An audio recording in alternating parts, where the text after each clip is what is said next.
Овој аплаузот ми личи како музиката во тунелот. Се ви е на песна, на игра, лада ви е. Се ви е рамно и нема шо.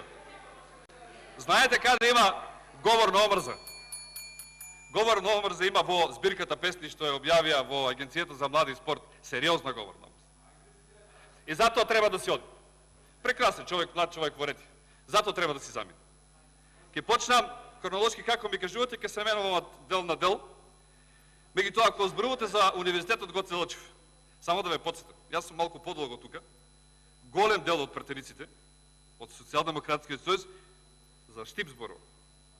Многу пати, можеби во 90% случаеви, не ги поддржуваа проектите и претходно имавте погрешен и спротивен став во однос на отварањето на тој универзитет, како Социјалдемократски сојуз. Па дисперзирани студии укинуваат и така натаму, се негативно, се е рушење.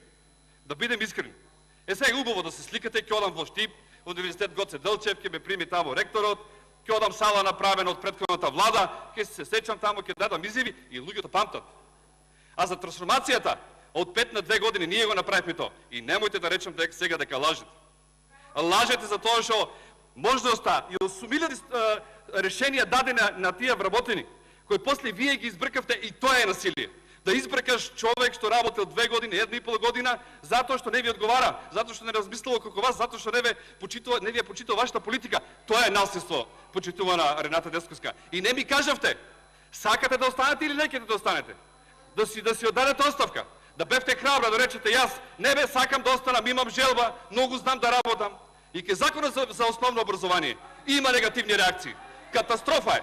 Ке ви кажам и ке ви се јава дека е така. Знаете што е ова? Знаете каде е најдено змија? Во студентските домови. Тоа треба да поработите. Да видите таму кој е тој директор, што прави, дали си ја врши работата, каква храна им дава на студентите. Паднал плафонот, зошто не отидете тоа да го видите? Реформи на хартија многу колку сакаш. Шарената револуција е насилство. Го искршија цело Скопје, го шара цело Скопје, го направија да не може да се познае. 2 години требаше да се средува, да се реши таа работа. На тоа ги учите тие луѓе. На тоа ги учите да бидат насилни, за да дојдете вие на власт да ви биде топло, а половината ги оставивте, не ви е грижа за нив. И за на крај да ви кажем една работа, а реална, другото нека биде политика. 7% од вашите капитални предвидени инвестиции досега ви се реализирани. До крајот на годината прв квартал поминува. Дали ке стигнете вие до 100%, нема шанса, ни 20-30% нема да стигнете. Е таков е квалитетот и затоа вие треба да си поднесете оставка. Немам дополнително прашање, благодарам на министрот. Пратеникот нема дополнително прашање. Немам.